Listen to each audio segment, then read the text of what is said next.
Hey, what's up guys, Matt Shiny here, coming back with a brand new video for you guys, and today we're going to be talking about what potentially you should be looking to invest into if you're looking to invest right now. I've got pretty much everything that I could think of that could potentially be viewed as one of the more common investments. We're going to go over them and give my thoughts on each of them, if some are going to be better than others, and just basically give a not super in-depth rundown, but just an overall rundown of how everything should be looking to go. Before we hop on into this one though, if you guys are looking to pick up any CSGO skins using real cash, I've got a couple links in the description. Otherwise, let's hop on into it. First up here, I want to briefly talk about Stockholm 2021. Now, I know this has kind of been beat to death. The main thing you're going to be investing on here is you can invest into the packages very risk-free at this point.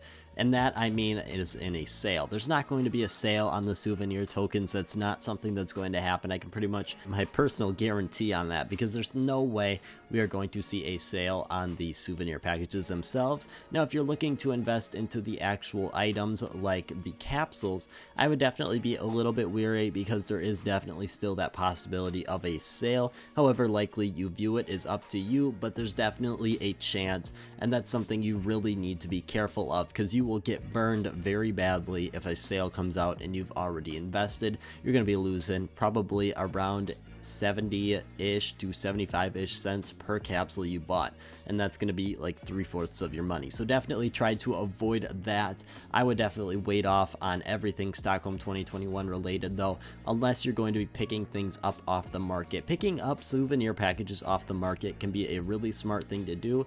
I've personally picked up some Nuke and some of the Inferno when they were a little bit cheaper, but still under $3 for a souvenir package. And I mean, the Nuke was going for like $2.50 when I bought it. I can't really complain there. Next up here, I want to talk about the main thing that is potentially pretty time dependent, and that's going to be Playskins. Now, Playskins are something that usually rise over the holidays as more and more people are getting back into CSGO. If you've never really noticed the CSGO economy kind of rise and fall, I'll show you right now. Now, what's going on here is in January, generally the prices are still a bit inflated. You've got that Chinese New Year, and you're just coming off the holidays in the US. I mean, December 25th is Christmas in the US and North America, and worldwide prices are going to be significantly higher due to the holidays around that time. Now, they are going to kind of stabilize and start to slowly taper off as we get towards the summer month and people are selling off a lot of their CSGO skins.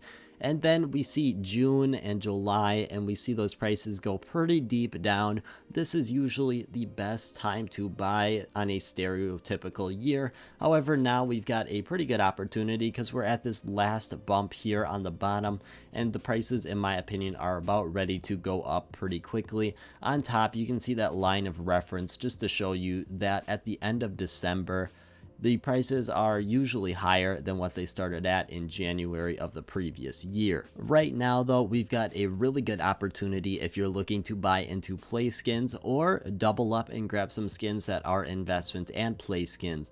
One of which is like the AK Empress is at an all-time low right now, which is very significant because it's not even in an active drop pool case.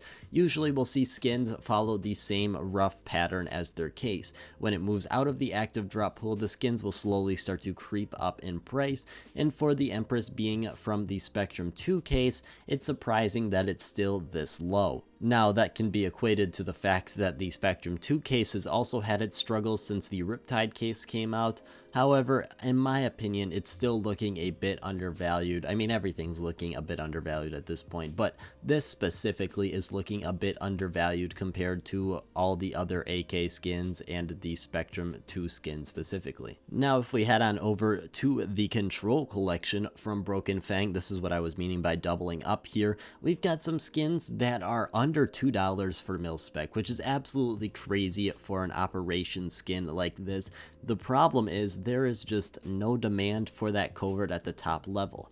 Op Fade has just been outpaced, outclassed by so many different skins at this point, and there is just such a quantity overload of that skin. We're going to see it the same exact way for the Riptide skins, is there is just so significantly more skins than there are people willing to pay that high price and wanting that skin specifically, that we're starting to run into a supply problem because there's just too much supply and the price is starting to taper off extremely fast. Now, this is the op fade graph. If you've never seen it before, it's really interesting because we can see a pretty significant drop when Riptide comes out and it's never recovered.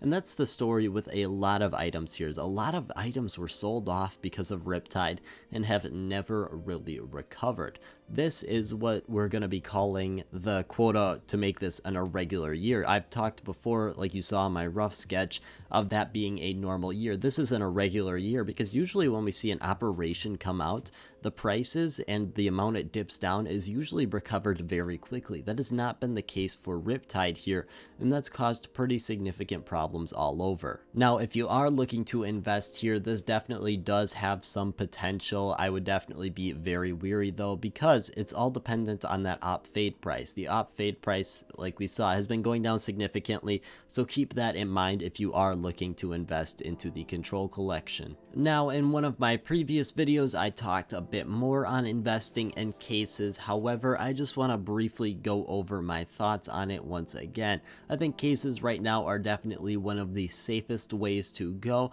I don't see a lot of risk when you're looking at cases like the glove case or the breakout case. Both of them have an extremely high demand for their price point that they're at, and I don't think they are going to be dropping down much lower. As in the glove case, you can see how much it's already gone up in just the past couple weeks. Once it bottomed out at that $15, $20, we can just see how quickly it has recovered. And although the glove case is still one of the more expensive cases to invest in at $1.40, there are about 93,000 listed on the market. And if we head on over to our October 2021 cases unboxed, this I'm going to start referencing a little bit more because that's what the comments have said. So as we can see, the glove case has had about 378,000 unboxed in October alone. Now this is a rough estimate and that's something you do have to keep in mind, but this is really good numbers for a case that's looking at around $1.40, $1.50 in price. In my opinion, this would probably be the #1 case to invest into, at least where I am investing currently, if you're looking at one of the more expensive cases.